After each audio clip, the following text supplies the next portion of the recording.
अस्सलाम वालेकुम, मैं आपकी होस्ट मुस्कान। आप देख रहे हैं न्यूज़ सोच न्यूज़। कराची से रिपोर्ट करें अयाज सिद्दीकी। आज कौंसिल कराची में हिजरा फेस्टिवल का इनकाद। पाकिस्तान भर के ख्वाजा सराहों की बड़ी तादाद में शिरकत। इस मौके पर ख्वाजा सराहों ने बेहतरीन रक्स करके फेस्टिवल को रंगीन बना दिया।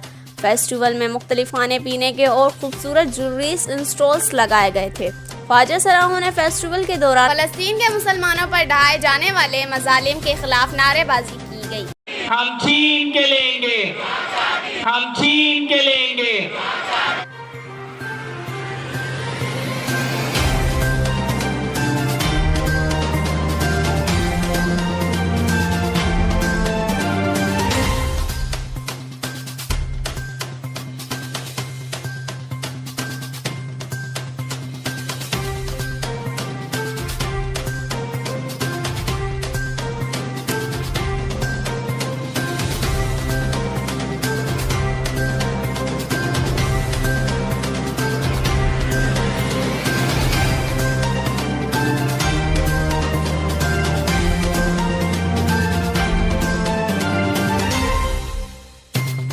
इस वीडियो को लाइक करें, हमारे चैनल को सब्सक्राइब करें और बेल आइकन जरूर प्रेस करें हमारी न्यू वीडियो सबसे पहले देखने के लिए।